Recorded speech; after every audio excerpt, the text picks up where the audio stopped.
And then got our fingers crossed that we'll be able to be on Facebook tonight. Endpoint depreciated and will not acceptable once GPI.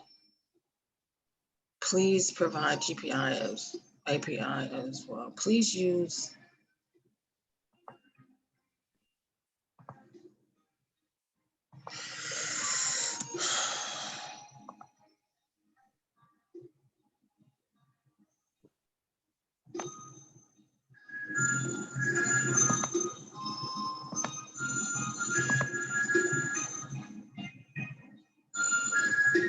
That's a bit loud.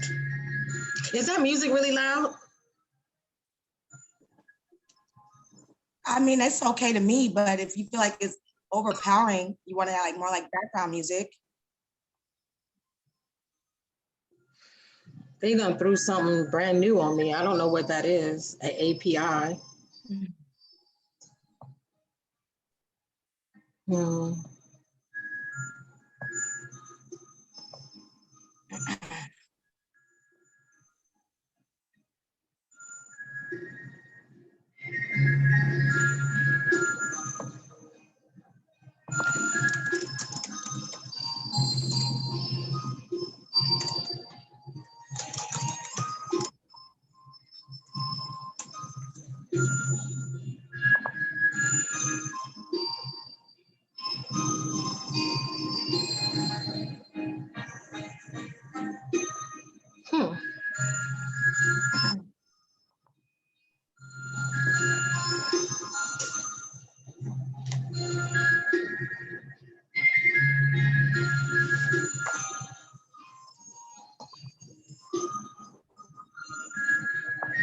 Okay, we're live on Facebook with the Ankh Angel Bella.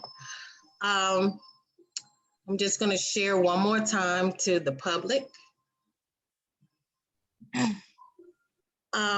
This young lady, I've been looking forward to talking to her and meeting her, and finally for the first time we get to talk. She has an amazing life, an amazing story. It's just a story of not just healing, but a victory, a self-victory over her own healing. And she is on a mission to help other people heal. So I'm so grateful to have her here tonight on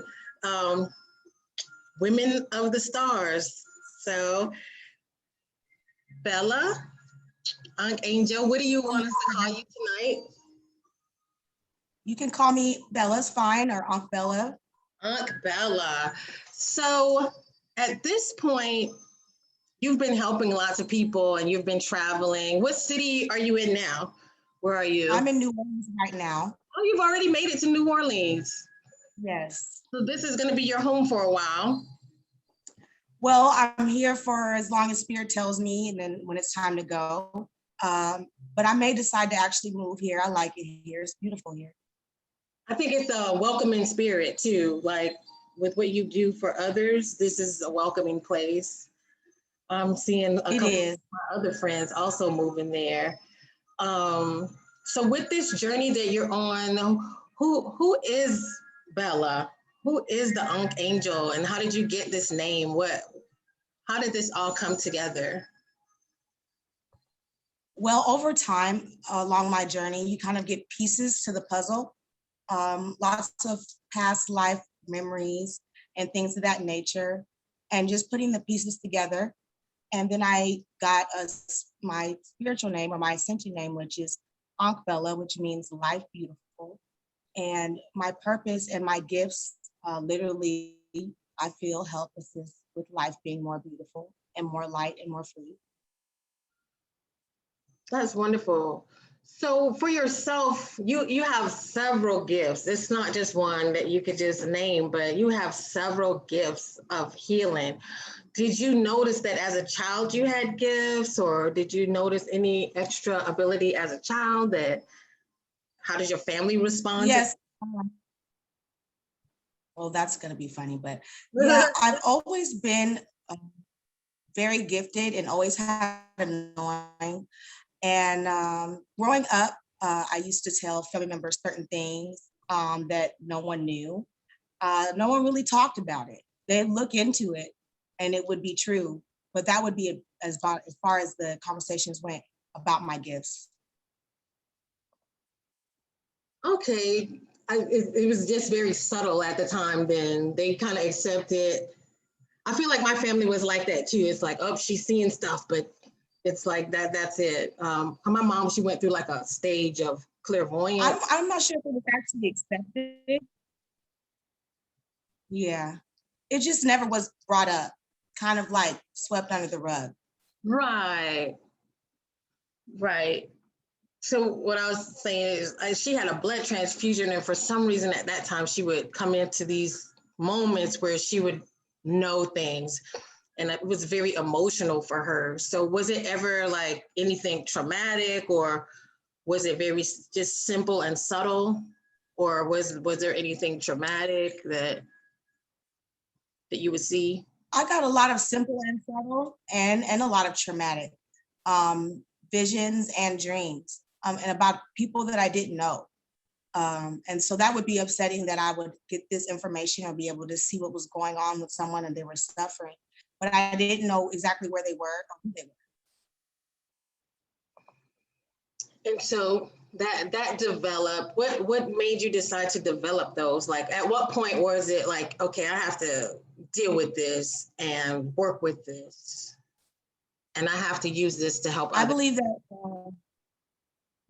when I actually got the bone disease and all the pain and the suffering that I experienced, it kind of pushed me in that direction. I really didn't have a choice but to just start using my gifts for myself and exploring all of them. And there's still so many more that I'm still realizing that I have. So just over time. And so you had a bone disease. Do you mind telling people about that? Like what was going on with your life? Because I know you've experienced pain and you still experience pain. Yeah, now in a different way.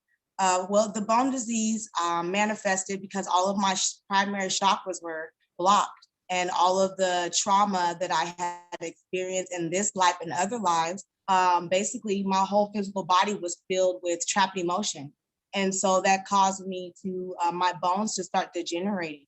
And then I was walking on a cane, and the trapped emotion being trapped in my body caused my whole entire body to hurt. Muscle pain, bone pain, and nerve pain.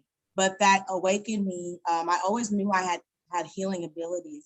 I didn't know just how many or how deep it went until I got the bone disease, and I started healing myself with the gifts. Wow. And so do you find that your diet also affects your abilities as well? Where I'm at in my journey now, no, because I really don't eat. I'm not in alignment to eat a lot of dense foods. But I'm sure that with my chakras being blocked and me still trying to figure out who I was, the energy blockages and the food had a lot of effect on my well-being and my alignment to myself, and actually using my gifts. I used them without realizing I was using them. So for people who don't really know what a chakra is, how do you describe that? What is a chakra, and how does your chakras get blocked? Like, chakras are energy spinning wheels that start from the base of the spine to the top of the crown. And because we are energy, and the way that our energy flows lets us know how we're feeling and what's going on with us and our physical bodies over our daily lives, just living, they get blocked on their own. And without proper breathing and meditation and connecting to nature, it's kind of hard to release those blockages. And so they just keep piling up, and then you get a disease like osteoarthritis, like what I had, or mental illness, or any other disease that they give a name, all comes from the energetic blockages from the chakras not being maintained in balance. so true. Because I've heard like people develop cancer or tumors and things like this. And, when you look at their lives, there's a lot of anger or a lot of hurt, unhealed. Tell us more about the throat chakra and the sacral, because are those the two that you would say cause the most illnesses, or? What have you noticed? I believe that all of them can. Just depends on the person and their experiences that they have, and which chakras those energetic experiences go in. So any of them being blocked can harm you. It doesn't really matter which one. You're so right. I remember a certain time in my life where I was just very lethargic. Um, my friends, they thought I was using drugs, and I was like, no, I'm not using drugs. I was just like so not happy with anything in my life. Like I remember just telling people like, I'm not happy. And it was like nothing anybody could do for me, which now we know like that there is nothing you could do. But I went to a therapist, and luckily at that time he didn't prescribe any medicine to me. He just told me to. He said you have a lot of unresolved conflict, and his advice to me was to solve my conflict. So when you're working with people, is that something you see a lot? And if so, like, what would you advise people? People who are, what I notice, people are, they're nice and they're stuck being nice, and they don't know how to get what they want or say what they want or express their hurt or pain because they're too afraid to not be nice. That's what I notice for people. So I'm sure you experienced that with some people that you work with. What would be like just Well, I would just say that, yeah. yeah, I would just say that if you do not tap into the breath and meditate, eventually over time, all those blockages will start affecting whether you are nice or not. So, because the blockages hold down your light. We all are, our original origin is high vibrational. So we're all high vibrational light beings, but are we allowing our connection to source and releasing the blockages that get caught in our chakras from our experiences, our thoughts, our feelings, our actions, and what we experience on the outside of us? Those blockages hold your frequency from its natural state, which is high. So we have to release those blockages, or otherwise we're just going to keep descending.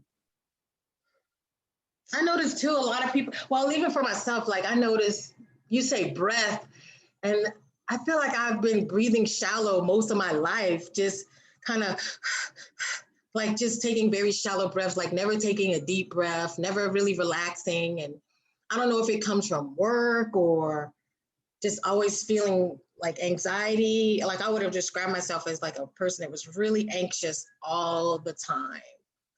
Um, Well, being disconnected from the breath will cause that, but stress, which is blockages, which is the energy that causes the blockage. But stress is the number one cause of all issues, and the blockages being in the chakras actually causes stress and causes more stressful experiences to manifest on the outside of you.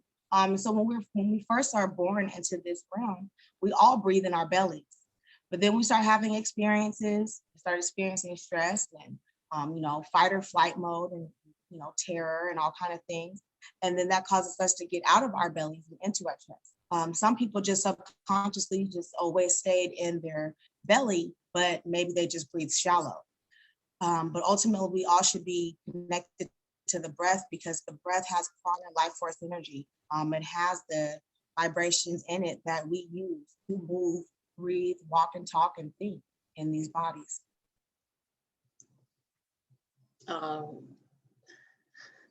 I think it's wonderful because I notice now, like I have this picture of a certain tree, the tree with the eyes on it, and for some reason, whenever I look at that tree, it just automatically like I can't help but just stop and breathe, and I'm in awe of that picture. And I was like, oh my gosh, I really want one of these trees so that I can remember to breathe, because I feel like I literally have to remember to breathe. I feel like maybe last year was the year that we kind of a lot of us figured it out. Some people have figured it out a long time ago, but have you seen like? Yes, the breath is so important. Go ahead.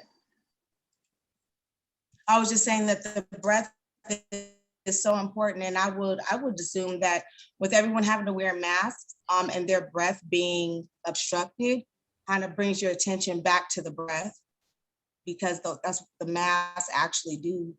keep you from breathing the proper amount of cosmic energy so you can connect. But if you were already breathing shallow, then you have the mask on, then you're even more disconnected.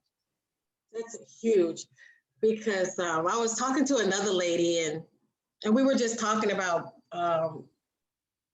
being your own universe and understanding yourself, being this being that, a cosmic being, understanding that you have all you need inside of you. And we're talking about this, but then, I made fun because there's so many songs about, I can't live without you, I can't breathe without you, I can't take another breath without, and I'm like, and then last year, everybody was just saying, I can't breathe. And then we start wearing masks. And I was like, wow, what an attack, you know what I mean? On the subconscious, this breath is important. It's important for us to breathe, because I know a lot of times like that, as soon as I'm angry with someone, if I just, and I'm just being so conscious of it now because I'm talking to you, I'm just like, oh, calm down, like we're here together, but just relax, it's really important. It's something that, but it makes me leery to hear those kinds of songs when they're, the programming that it sends to say people that I can't breathe without you. I was like, hell no, you can breathe without him. It's gonna be all right. So I got my wonderful friend on here, Millie, and Epiphany is on here. I thank you guys for joining us and for your support. Now it's just talking to Millie today. So I'm gonna shoot you one question totally based on our conversation. Yep, I'm louding you out on Facebook Live, so okay. But a lot of us ladies, like, it is really difficult to get into self-care because we feel selfish. And I was like, no, it's not really selfish. It's more like self-preservation, isn't it? Where do we draw the line when it comes to our kids and our spouse or our mate, when it comes to getting what we need to keep our chakras aligned, to stay, to stay in this goddess state, Because I know we're here and we're here to give and we're here to love. And what about, I would say that let your well-being and what makes you feel good has to come first. You can't do anything for any of these people that are connected to you if you put yourself last. And that's also going to manifest more situations on the outside of you for you to be last. We have to understand that the base and the foundation of this experience is energetic. And the law of attraction is always working for us in all ways, with our thoughts, our deeds, our feelings, and our actions. So if you put yourself last, then the law of attraction starts working in your favor with that behavior. And then more things or experiences manifest on the outside of you for you to be last. And if we are trying to be the best we can be, our best versions, then we absolutely cannot put ourselves last when it comes to self-care, the breath, the bubble bath, going to get the massage, whatever makes you feel good. And taking that time to release those energetic blockages. Because every time you release those energetic blockages, you allow more of your soul essence to come into this now space. What you said was so powerful. I don't even know. I mean, that can't even be, like scooted over. You're saying that if we allow ourselves to be last, it just attracts more of the like. Like, we just continue to create these situations, because most people would say, they would blame an outside force, like, this person's doing this to me and that person did that to me, and it gets to be, the victimhood situation instead of the person who is the creator of the situation. And so, how do we create? It's hard. Yeah, how do we create for ourselves? Just by being more connected to yourself and allowing your feelings to be the most important thing ever. Because and allowing yourself to make decisions that only feel good. We have been programmed, especially as women, to make decisions and sacrifices that do not feel good, thinking that that is for the betterment of everyone else, when ultimately it ends up backfiring in your face or in your life completely. And some people, it is hard for them to put themselves first. It was very hard for me because I had that very same program. So little by little, I just started listening to affirmations about self-love, and putting myself first, and just little by little being okay with being selfish. That's the best thing you can ever do for yourself or anyone in your life. If you're not selfish, then you are suffering and everyone else around you will suffer as well. True. Because they got those things, happy life, happy wife. If mom's not happy, nobody's happy. And it's true, because when I'm miserable, I'm gonna make everybody else's life miserable, whether I mean to or not. The only person that I know that can make me happy, and I told my mate that, I was like, you might as well hang it up. You can't make me happy. When you're gone and I'm shopping or doing whatever it is that I'm doing, I'm happy. We can be happy together, but there's things that I do for myself that's what I like.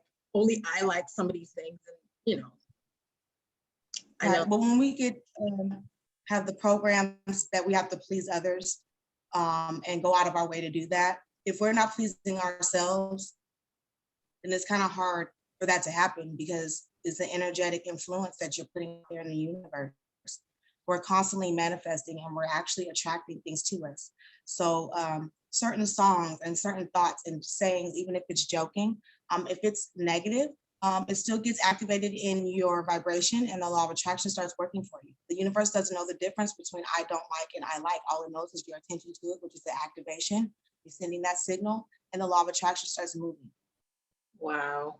And so the I am, that when you say negative things to yourself, like a joke, like I am stupid, or I am so clumsy, or I am, because I know I had a huge habit of describing my flaws.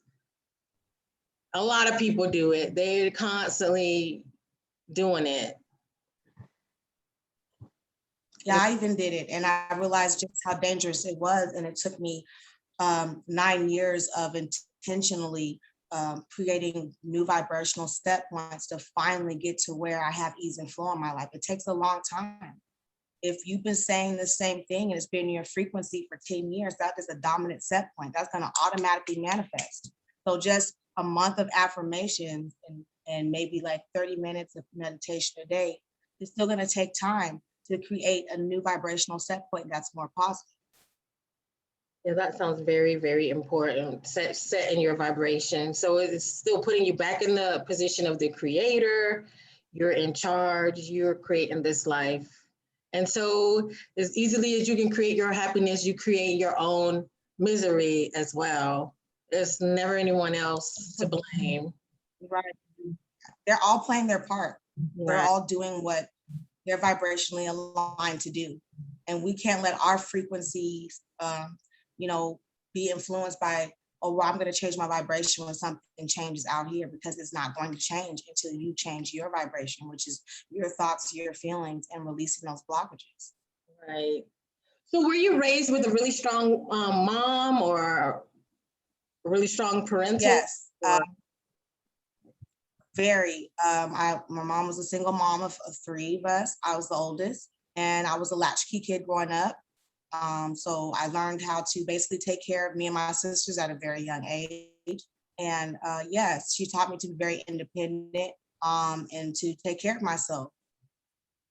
That's cool. That's because I just remember for a lot of people, for myself too, like we go out into the world and it's like, my mom said this and my mom said that. It's like, honey, like your mom is the Bible. And then you kind of gotta unlearn some things for yourself, because that's where a lot of the training comes from. And that used to break me. Like, if the lack of approval used to break me. So I think it took me a long time to be this person that could stand on your own, whether people like it or not, whether they approve or not. And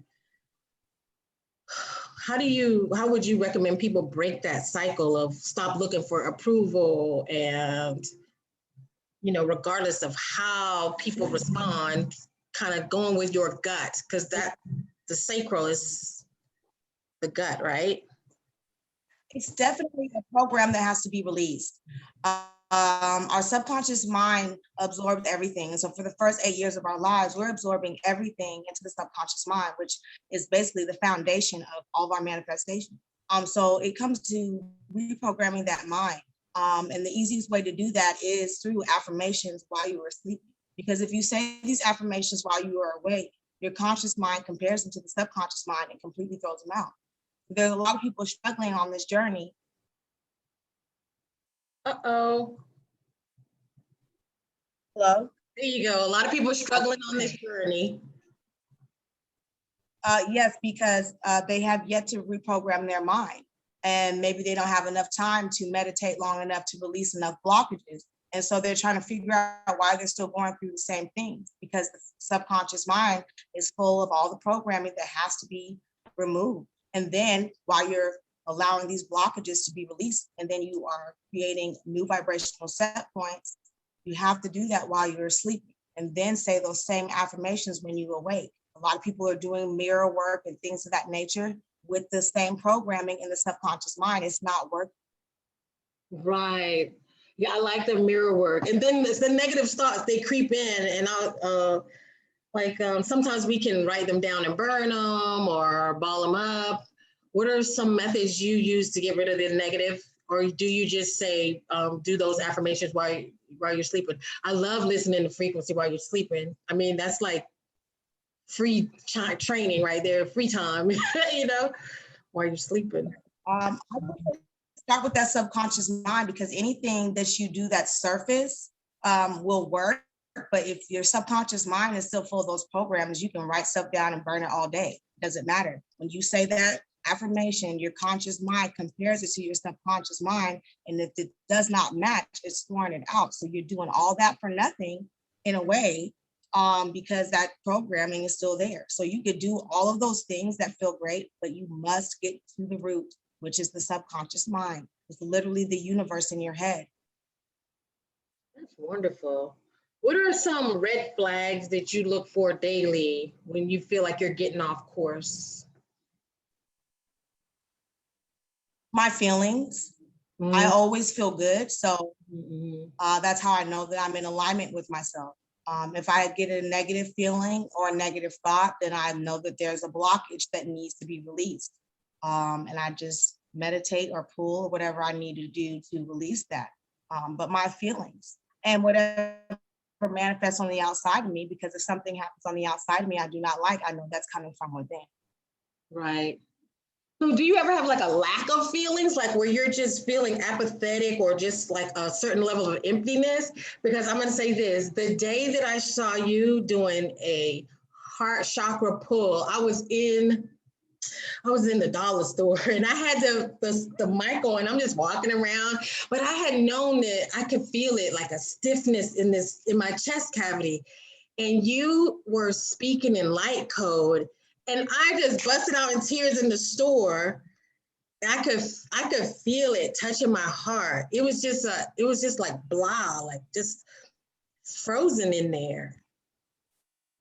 So do you ever go through that where yours is just like frozen versus, I mean, most people, they notice something's wrong when there's anger or fear or anxiety, just emptiness sometimes. Well, where I'm at in my journey now, I feel nothing but unconditional love in my heart space. It's so full. It just feels like I'm going to explode. So I have to check in, because there might be something in there that might be hurting my feelings. But because there's so much more love there, I may not have an awareness. So I just go into my heart space and do a healing, periodically, because as you keep allowing your true vibration to come into the forefront, all you feel is love. You don't feel all those other emotions. You literally come here to transcend all of those emotions that aren't of the frequency of love, gratitude, things of that nature. And I know the one thing we're starting to notice, because we're programming ourselves in this positive vibration, that there was just an example the other day where we were like wanting to yell and wanting to be angry and like had this displacement, but it was like, well, not gonna yell, but for some reason I want to yell, I want to fuss, but it's like I'm noticing I want to reach out and grab the old pattern, but can't quite catch it, We're letting go of these patterns. And that just over time, as you keep, creating these more positive vibrational set point, the one that you're trying to get rid of gets less and less dominant. But as it gets less and less dominant, you're still going to have those moments where, because it's still in your frequency. But Right. as you keep releasing blockages, eventually it'll be non-existent. And then you won't have that moment where you're like, oh, I almost wanted to go back to that old behavior. That's just, you can use that as a measurement of where you were and where you are now, vibration. Yeah. It's like looking for your tool. That's your normal tool that you use, right? You're like, no, we don't use spoons anymore. We use chopsticks now. We don't. But, you know, if I could get that same attitude in traffic, I'll be good. So that's the one I still pick it up in traffic. So how do you judge a person, like when they come into your presence?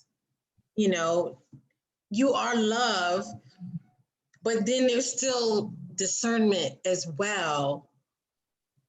How do we take on new people? Because not everybody is meant to be in your space. You know what I'm saying?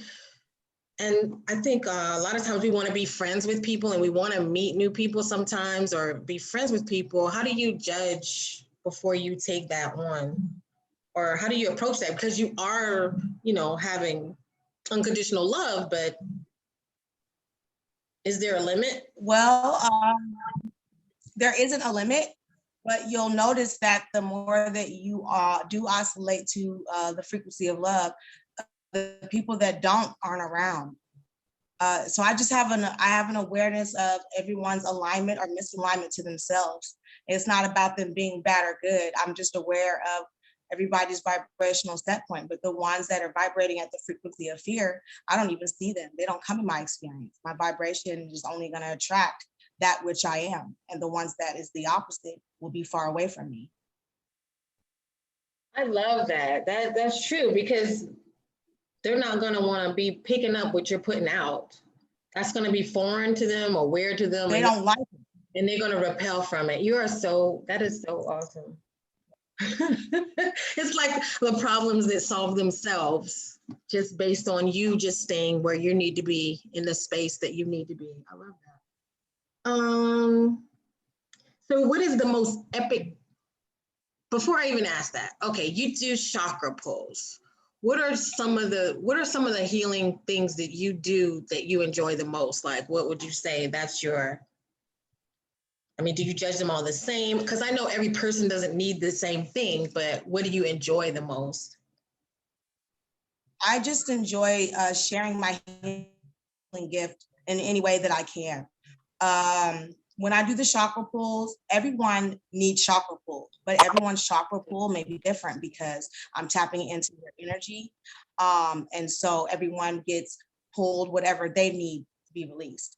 But the process is the same, but the way it may affect another person may be different based off of their vibration. But I would say outside of sharing the healing gift, watching the results of it, watching the individuals grow and expand after that, I would say is also my favorite. Cool. And it really just depends on how deep their problems are, or how deep the attachment is, that how long it takes for them to do a chakra pull. I was asked the other day. Well, no, all my chakra pulls, mm-hmm.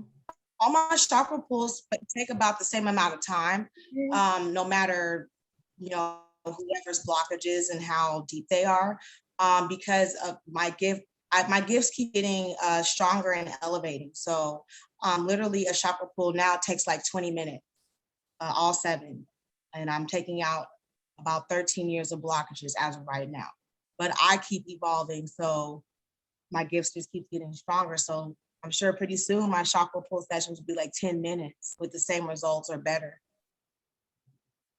Wow. And for anybody that's listening to this, I felt it. I mean, it softened my heart. It literally softened my heart when she did and this was just me watching her on the live. And I could feel it. I told you it went up, it hit my throat, it came back down. I literally felt like somebody was pulling yarn out. It was such a good feeling. And I knew I needed it. I knew I needed it. And I was so lucky to catch you that day. But no one really, if you just be okay with knowing that we all need it.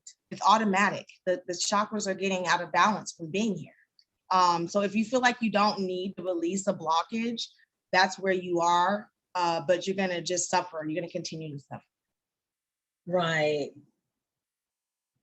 Yeah, especially just trying to do things on their own. So womb healing. So are you helping with womb healing? Are you helping with men and women when it comes to womb healing? Or it would be called what, sacral healing, or what would it be called? Well, with the womb healing with women, I actually go into the womb. But with anybody, I could just go into the sacral. But a female, when I do the womb pull, I actually go into the womb. I do not touch the chakra. I actually go into the womb itself. And what is this good for women? Well, we have to understand that we create the universe basically with our wombs. And from relationships, childbirth, or any type of trauma, blockages, or anything like that affects the womb. So it'll help with PMS symptoms and cramps. Nearly no cramps at all. If you have them before, you won't have them. And no PMS symptoms, the disharmony with the hormone. Now, when I do the sacral chakra pull on women that want children, I do not touch the womb. I just go into the sacral and remove out the blockages that are not allowing them to align to having a baby. And so that does work. But if you have lots of sexual partners and things of that nature, just whatever, living your life, those energies get stuck in your womb and can cause lots of disharmony in your life. Can it cause you, does it affect people? Because I know a lot of women they don't really have orgasms. Like I know some people that they're not having. That's an energetic blockage. Yeah. Especially energetic section too. Like that's a lot going on because they're severing your nerves and stuff like that. So. Well, the chakra pulls can reverse anything that happens. People who had tubal ligations and things like that, you get a chakra pull, it will heal. And then you can have children. But I had a client that had been with her husband for a very long time, and she didn't have a libido. And that is a sign of a major blockage in the sacral chakra. Well, we did her sacral chakra pull, and she was able to be with her husband. And, and she called me the next day. It was immediate. The same night, she was able to enjoy being with her husband in that way. Wow. And what happens is people are looking for some type of pill. Does this also, because I know, they got a lot of people addicted to porn and Instagram porn and things like that. Is that also something that affects this, or is that a different chakra, or what would you say? I don't think people. That's the same chakra, and that means it's overactive. Yeah, I don't think people understand So yeah, if you're that connection. Go ahead. Well, I was saying I don't think people understand that when you're imagining someone that's not your partner, like if you have to use your imagination or look at pictures and things like that. Not that it's a judgment of anything, but it kind of messes with the connection of the person that you're with, because we should be able to look at each other's eyes or touch or have a connection and be stimulated. But when you see people addicted to pornography or always, checking things out on, that is just right. Any addiction at all is comes from the blockages that have been there for a long time, and it manifests as an addiction to try to soothe the blockages. So any addiction is from too many blockages, and then we start smoking cigarettes or overeating or being overly sexed, but everything is from blockages.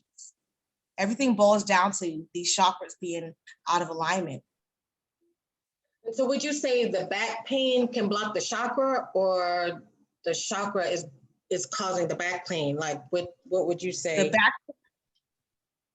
The blockage in the chakra is causing the body to say it's hurting, which the body is trying to tell you that your energetic bodies are out of alignment. So any disharmony in the body, by the time you feel it in your body, and your body is screaming for healing, those chakras are blocked. There's a blockage. All blockages cause pain.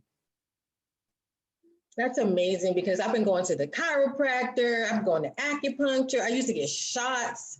What do they call it? Trigger point injections and stuff. I can barely like sit up in the chair.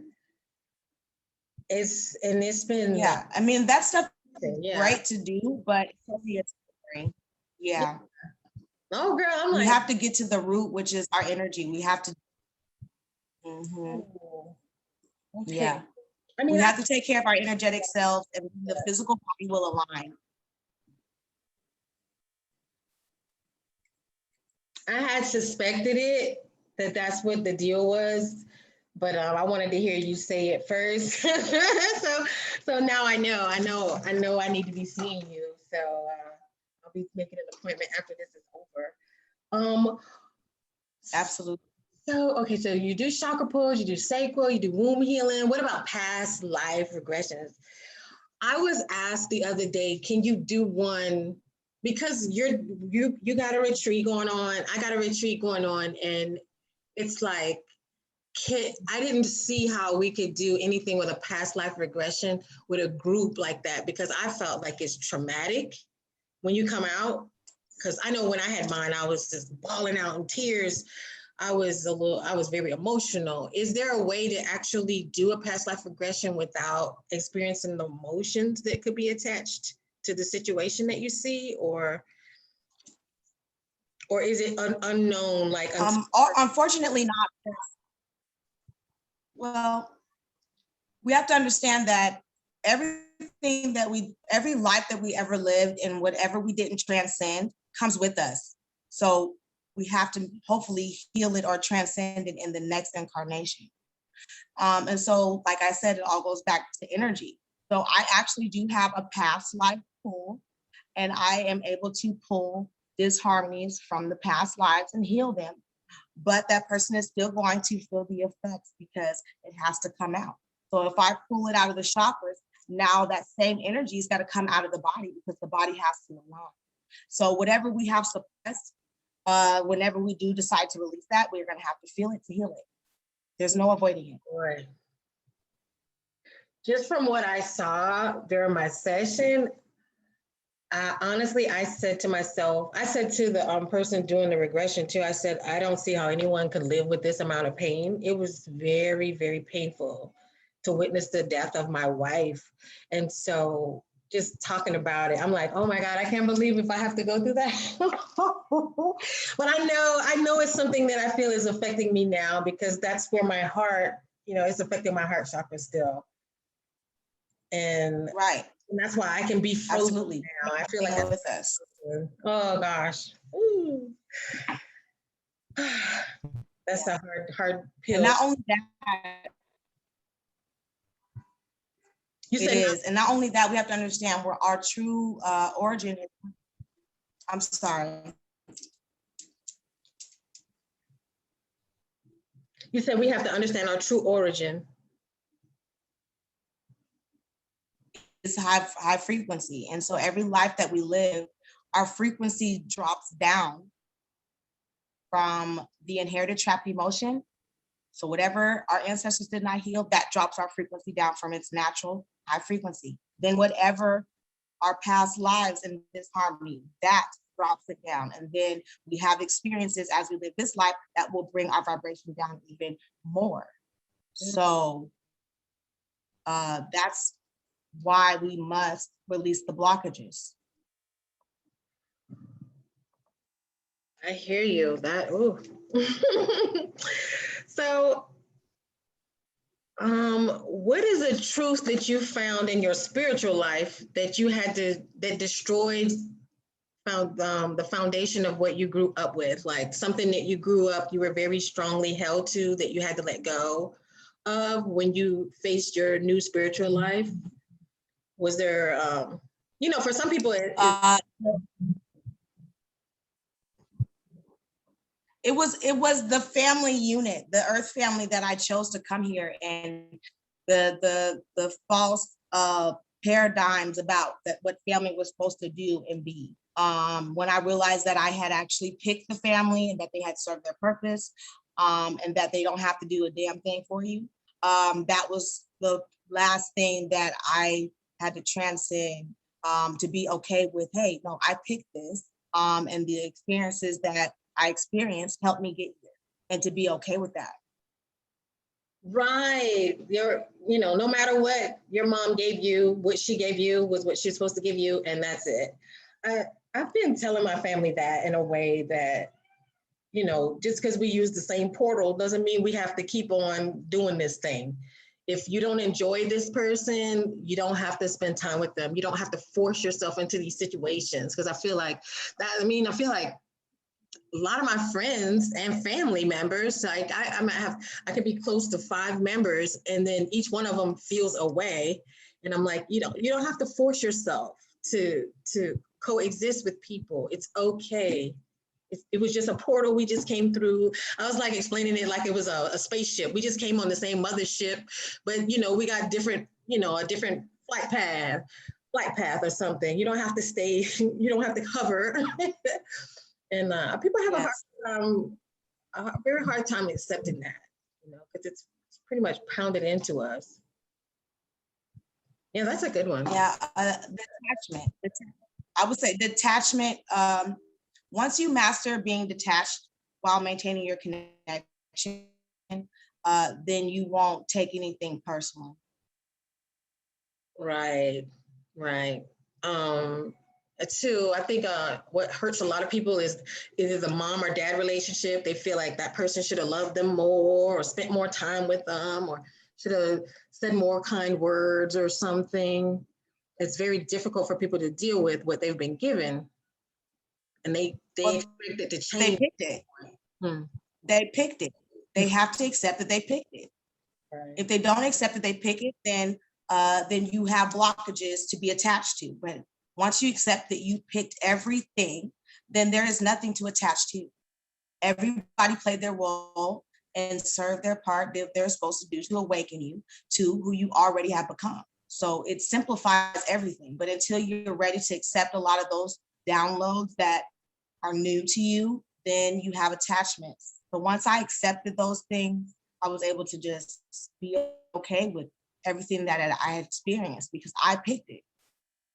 So do you just accept it? Do you have to say thank you, or is there any other obligation besides just once you figure it out, you're just okay, like cool, we're good? Because some of us have like strained relationships. It's like, I don't know, like, do you need to go show that person gratitude for their part in who you became and, mission complete? There are people that are still in my life that were there before I fully awakened. And they still accepted me as the being that who I really truly am now. And so they get to see the gratitude. The ones that fell out of my life without accepting my growth, they don't get to see it, but I still give them gratitude. But yes, it has been very nice to go turn around and pay it forward to people that decided to stay and share my gifts with them and heal them. So that has been great. Awesome. So here's a different kind of question. If there was a mythical creature that you identify with, what would it be and why? The phoenix. And I take that with a grain of salt because I don't believe any of those creatures are mythical creatures, because I think they're all real. But okay, so you identify with the phoenix. So why?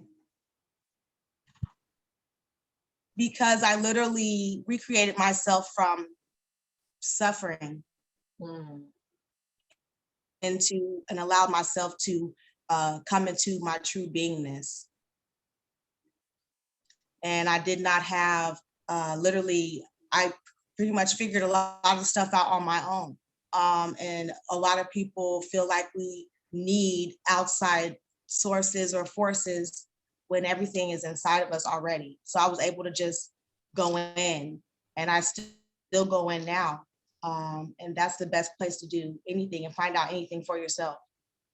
And so you're constantly regenerating. Every time you get a new gift, you're constantly rebuilding and regenerating and growing. That's a beautiful thing. And what ascended masters do you identify with or like to work with? Some people don't know what an ascended master is. Some people consider Buddha. I like Kuan Yin, Jesus, of course, and there's so many. I mean, even Merlin. So I didn't even know about Well, Merlin, but well, all of them been coming to me, and now that's actually my ascension that I'm actually experiencing right now. I came here as an archangel, and I'm ascending into ascended master as we speak. But Lady Kuan Yin has come to me a whole lot just because she's like that sister or that mother. And she came to me way early on in my journey, but all the ascended masters are always around me. okay. Is it something you recommend people to like? Do they need an ascended master? Do you choose them or do they choose you or? Well, we have them already, and we always have access to them. But I would say that as you allow your true essence to oscillate into this space, you'll just attract them. But I don't work with or do anything with any other deity's energy. I'm a deity. I use my own energy. I'm just learning about Kuan Yin because I don't know, talking to my own guides, and that's what I resonated with. I feel, and that's probably too, I need love. So her being the universal mother with all the love, I feel like I needed her. And so let me see. What is something that people should consider in their daily lives, something that you think everybody needs to work on daily or think about daily or reflect on? What would you recommend? Being present in the breath and aware of how you feel. And that's it. The rest of it will come. Be present in the breath and aware of how you feel. And I'm talking about the whole breath, the space before you take the breath in, the breath that you actually breathe in, the space after that, the releasing of the breath, and the space after that. Being more mindful in your emotions. Everything else will take care of itself. So meditate and care about how you feel, and only make decisions that feel good. And if people came together collectively to solve the problems of society, where would you think they need to start? Like if we were all just coming together With themselves. With themselves, because if everybody comes together and say this group of people comes together and they're all disconnected from themselves, that's not helping nobody. But if a group of people come together and they're connected with themselves, that energy and the magnitude of that helps everybody. I felt that So one. the more in alignment you are to self, the more impact you have on everyone. I love it. And it seems like that's where everyone kind of gets trapped, is like, look at this is happening and look what's wrong with this. And everybody gets to looking at the world. And I feel like that people get so overwhelmed because they get worked up about all the issues in the world, like the Grammys or some new shoes that came out or whatever. And they get to looking at this stuff and become so disheartened or overwhelmed or worked up about these things and it's like, does that really affect your universe immediately? Like immediately, does it happen? And, I think we can all take up like, Absolutely, it does. Hmm? It does to affect your universe, because whatever you're paying attention to is activating. So if you are warring against something, you are vibrating at the same frequency of that subject that you were warring against, and you just made it bigger. So that is not a solution. Focusing on what you don't want makes you vibrate at the same frequency of it, activates it in your vibration, and now it is coming. So watching the news and having an awareness of all the fear, you're attracting that very same frequency to you, and it is coming. I do not subscribe to the news because I understand that it's being used to keep everybody in fear. We have to understand it is very simple.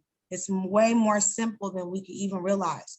What you think about, vibrate at a frequency, it activates in your vibration, and it is coming. That's simple. Whatever it is that you are observing on the outside of you came from your frequency. So you fussing at what you manifested is going to keep it there. I think that's just something that has to be. So that very, yeah, because too, I noticed people used to send videos, like fight videos and things like that. And I was like, if I lived my whole life and never saw that video, I'd be okay. But a lot of times people see these things and they're like, look at this, you're not gonna believe this, or look at, and I don't think they have any idea how they're affecting the people that they send it to. It's actually scorching people like a hot coal in a way where you're etching something into someone's mind that would not have been there otherwise if it wasn't shared. Well, ultimately, if it was shared and you were in alignment to looking at it, then you attracted that to you. Right. Now your perception on what you attracted to you, okay, I do not like these type of videos, so I'm going to focus on the opposite of that. Because that's what these experiences that we manifest on the outside of us are simply there for. We knew that we were going to have experiences that were going to make us ask. But if you don't go past the asking and go past what you saw, then you're just stuck in that space. So after you see something that's the opposite of what you like, that was supposed to get you to focus on that latter thing and to activate that in your frequency to attract it. If you only get stuck in what you don't like, but you ask for what you want while looking at what you don't like, you're vibrating at a totally different frequency than what you want. We have to only focus on that. So if you're focusing on it not being here, then you're manifesting it not being here. But if you focus on that and have gratitude and love and release the blockages along the way and let these experiences help you manifest and gather data, then it'll be just that. Do you have a routine for your gratitude? Like, do you have a daily gratitude routine, or what is something you feel? All the time. I say thank you a lot, but I'm always grateful all the time now. When I look back at how I used to be and the beings that I ascended from, it was hard for me to see anything good because that was what I was manifesting based off of the programming and all the experiences I had. I was manifesting only those things because I still was trying to figure it out. So now I've gotten to a space in my life where I have ease and flow and no chaos. So you're just constantly thankful because you know that everything that you want is coming, and you just allow it to come, and you end up oscillating such a big resonance to your true essence. You don't leave love, and you have less of the negative emotion because you're just at love. So when you just stay at love and gratitude, that's all that you attract to you. But until you learn how to maintain that vibrational set point, no matter what happens on the outside of you, you will continue to manifest experiences that manifest emotions that are the opposite of that until you get to a place where you can stay in that emotion no matter what. We're literally practicing how to do deliberate manifestation with the emotions we did not have to deal with before we came here. Right. I think people are pretty hard on themselves about the failure and the practice and the experience. What would you say to people that are like really hard on themselves or really down on themselves? Like they kind of feel like they're failing at this, because a lot of people maybe feel like they want to give up hope on it. I would say that experience of failure, take the data that you gathered from that experience and focus on the opposite of that. So you can manifest a new experience and get closer to it and be patient. You can't get from feeling suicidal to bliss. And so we get mad when we're trying to jump from there to there and have to go back and revisit something. Yeah. It's all about alignment and misalignment. Practice makes perfect. Eventually, as you keep oscillating and having these experiences, you'll just stay up here and you won't attract any more of those experiences that make you feel like a failure. You're not failing, you're still learning. This is an ongoing thing. You can never get it done. You can never get it wrong. You've been programmed to take this experience too seriously when we have everything we need to help us get there. We're all just trying to figure it out. So all of us fail sometimes.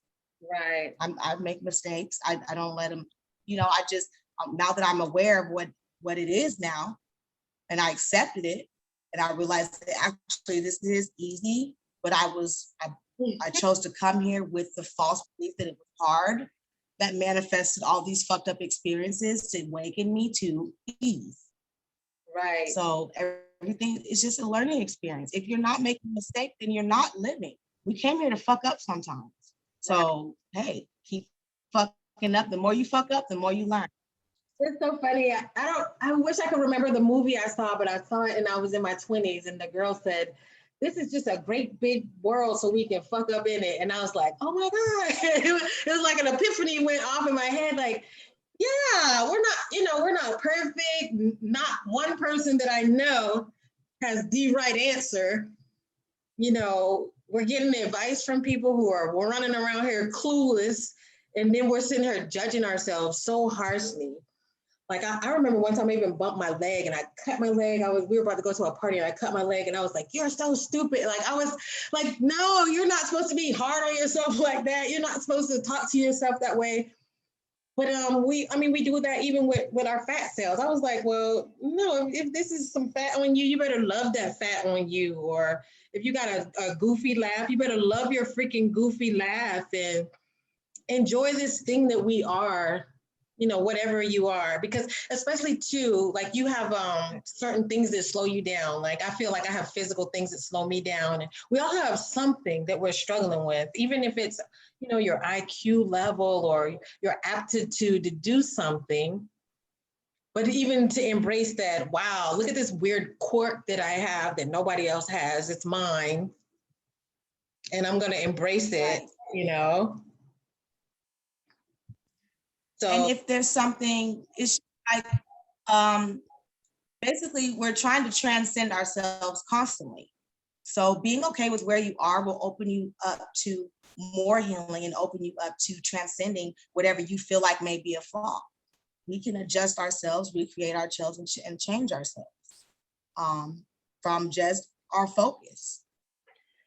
Do you consider that the ego or what? Like when we are, Yes, because the ego does, our higher selves would never down talk, do none of that. So the ego is literally wreaking havoc in everyone's lives because they're not realizing that the ego is just a tool to remind you that you're not being who you really are.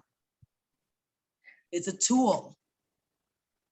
Yeah, so my ego is very much active, but and the more that you evolve, your ego will evolve with you. But my ego knows and understands that it's only here to keep me safe, and it's only here to remind me that I have a blockage in my energy somewhere that I need to address. So if I get a negative thought that's judgmental, I'm really not a judgmental person. That'll get my attention. What in my energy did make this nasty thought come up? Let me address it. Let me investigate it.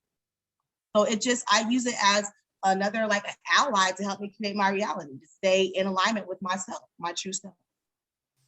I love that. So it's basically always going back to, why do I think this or why do I feel this?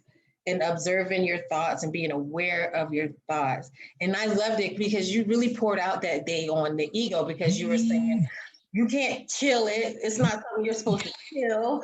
It is there for you. It's a tool.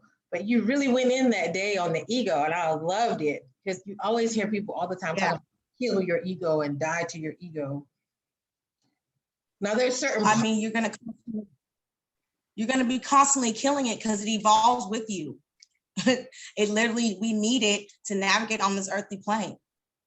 So we just have to use our tools properly. And once we do that, then things get easier. And we're all still trying to figure out how to use the tools, and the emotions are probably the ones that are the hardest for most people. Just having that emotional intelligence and how to feel those feelings and process them and not suppress them, because that is also what's causing the blockages in the chakras and causes us to be sick. Trapped emotion, which is energy. I love it because I feel like me being a Libra, always questioning like, well, why do I feel this way? Why do I think this way? Why does that person act like that? I think people used to get annoyed with me and maybe think I was being sarcastic, but I always try to understand like what is happening around me or why these things are happening. Um, what is your sign though? Or do you feel like people trap themselves with the I'm a, characteristics of their sign or I'm a, I'm a Pisces sun, Cancer rising.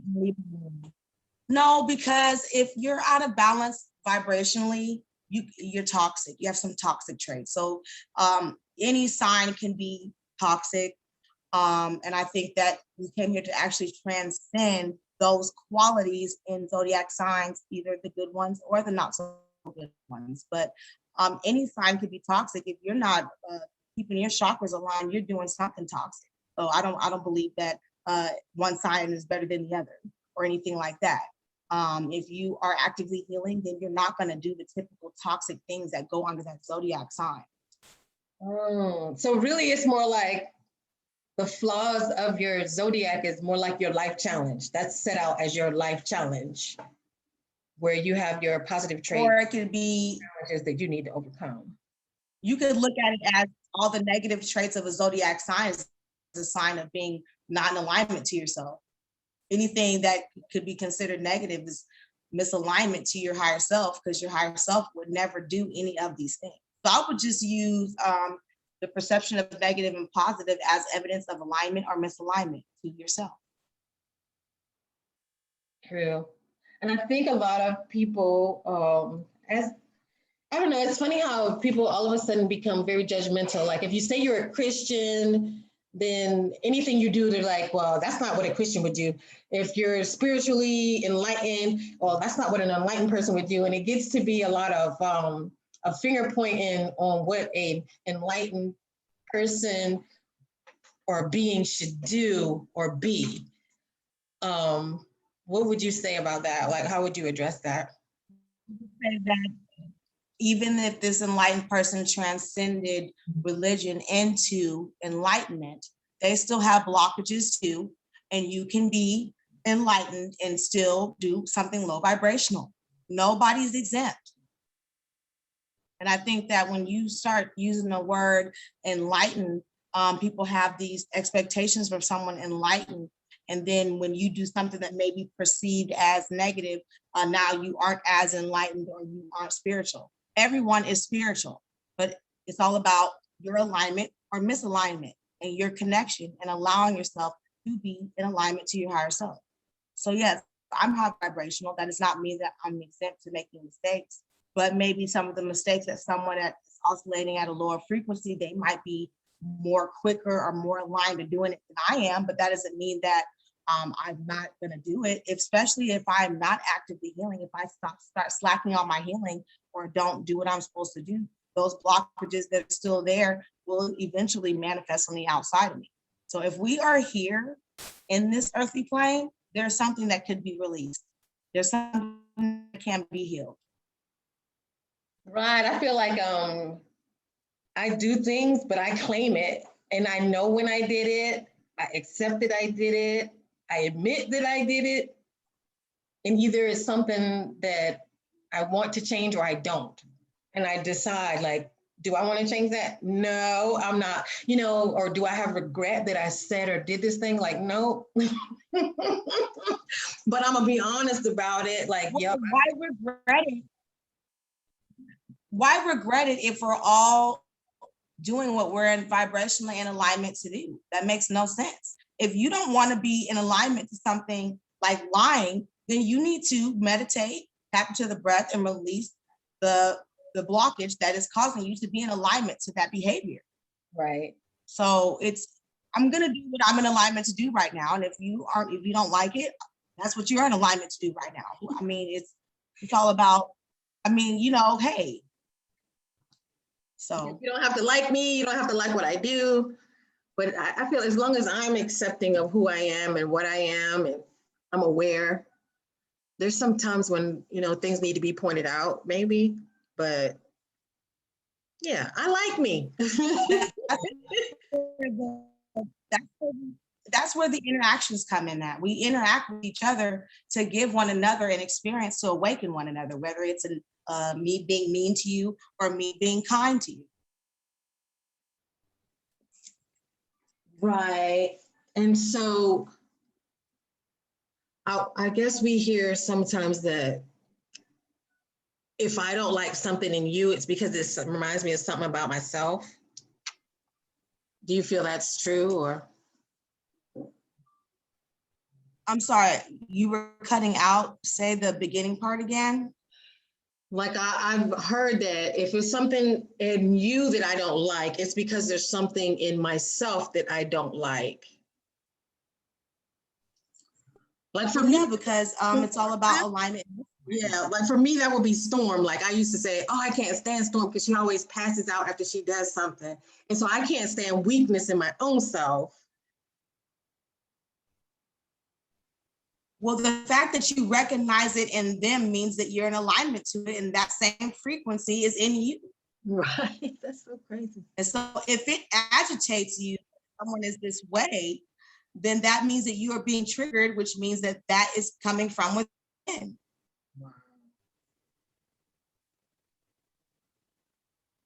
Wow. Yeah, we can be so critical sometimes. So if I can look at something that may not be considered a positive behavior and not get an emotional feeling about it, then I know that I have transcended that.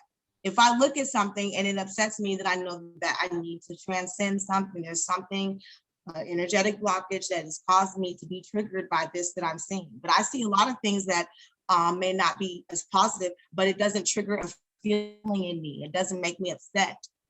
I just still have this love, and I just push love onto this situation or that person. But if you have an experience and you feel a negative feeling, that means that you need to heal that situation. But if you can witness something that doesn't trigger anything but love, then you know that you have transcended that. Mm. And then I guess you get to ask yourself, well, why does it bother you so much?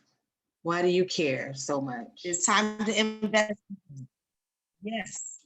But a lot of people don't know how to handle the trigger. And it now it's let me come at this person that didn't set this, that triggered this emotion. It's their fault when they were only doing their job. Right. Now, this is another level because if we can understand, I like to use the analogy of Wreck-It Ralph. Like on the show, Wreck-It Ralph is the bad guy, and then Felix is the good guy, and then he's saving all the people. But when the game is off, Ralph is just another guy, just like everybody else. Everybody's all really the same. But when the game is on, he has a role to play, and in the game, he is the bad guy.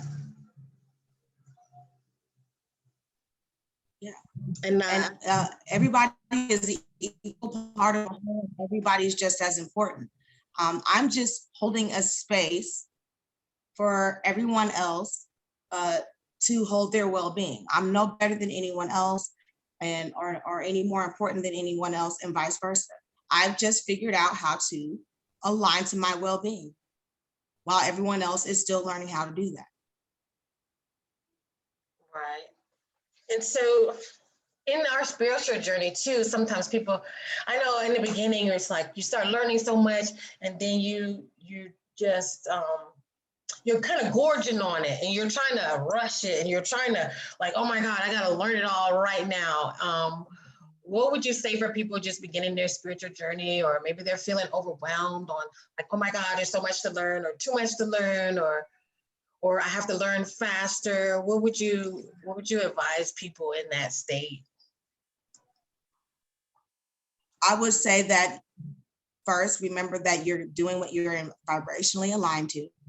And as long as you are connecting to the breath and meditating every day, which is a quantum phenomenon, which will release some of the blockages that are keeping you from being in alignment to whatever it is that you're trying to do. As long as you're doing that and reprogramming your mind, you're doing what you're supposed to be doing and you're moving at the pace you're supposed to be moving at. Now, if you are not connecting to the breath and meditating and reprogramming your mind, then you're really not, you are evolving, but it's more rough. So if you want to smooth out your path of evolution, then do more of what works for you. If you do not, then know that you're going to get dragged. But everybody is evolving. Right. And you can't keep looking to the left and you can't keep looking to the right. It's hard, especially like I feel like for me, I'm around people like you and everybody's so advanced and everybody's so talented and you're like, but no, this is what I'm supposed to be doing right now. And be happy with where you are, where you know, you're always where you're supposed to be. You're always in the right place.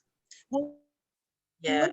You can look at the other people that you feel are more advanced and use it as a measurement of where you are in alignment to yourself. Because if you are in alignment to people or beings as myself, who may be considered more advanced, and you're in alignment to interaction, that should make you feel good.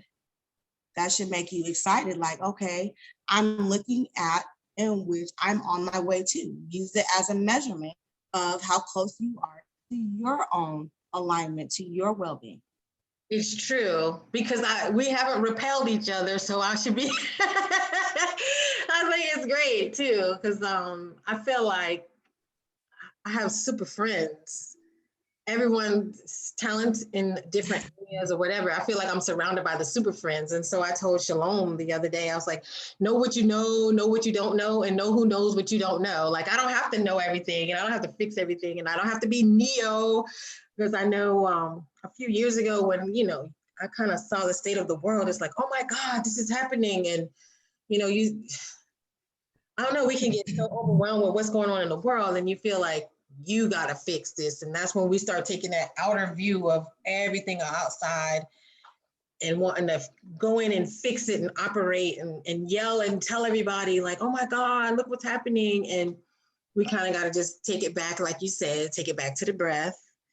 And get in for yourself, fix yourself. And that's the best way we can help any situation, help the world, make it a better place. Is just going back to self. We'll wrap up shortly. And ultimately, that's what this is all about. Ultimately, this is a journey to self anyway. Yeah, this is all about going back to self. And everything that we experience is supposed to lead us back here if we don't allow a distraction to kind of alter that journey. But even the distraction is necessary because that distraction and the experience you have in this distraction is going to get you back where you felt like you were off track. You are always on track. So everything is necessary. Everything is necessary. I've been saying that a lot lately. As people point out certain things, I'm like, it's all needed. Every bit of this is needed for people's awareness. It's part of the process. So as we're wrapping up, is there just any message that you just, maybe something we didn't discuss that maybe you wanted to share? Be as close to love as you possibly can from your vibration. Think it, breathe it, feel it. Connect with nature. Love is in there. Connect to children. The love is in there. Connect to animals. The love is in there. Love is all there is and all there ever will be. And this journey is here to teach us that. I definitely feel like in being in that office space with those fluorescent lights is the detriment. I remember working at the hospital and everybody's like, I could see the pain in different people's faces. And I spent most of my day just like, oh, are you okay? That connecting with nature is so important. And it doesn't take much. Like I can just look out my window at my trees and I'm just like, you know, it makes me relax just to look at the greenery. And you're definitely right in that aspect. Millie, did you have a question that you wanted to ask? Something? Okay, we just enjoy your hair just blowing in, blowing in the wind, looking, you know, fabulous over there. Okay, you sure? No questions. All right. So I just thank you for your time. It's wonderful being able to talk to you. How do we find you? Because I know you're going through some changes with your Facebook, with your pages and such. So how do people find you? Actually, I'm gonna leave my business page up for a little longer. It's Blossom Butterfly Cocoon Experience. It is linked to Facebook and Instagram, but I will not be active on Facebook anymore. But if you would like to connect with me and get any services, you can go on the business page. You can get me through there. My email and my phone number is there, and all of my services are listed there. And once I finish my website, then I will give everyone that information and completely shut down everything as far as me being active. I am being asked to leave my Don Coleman page up so people can go and watch the videos and get the content.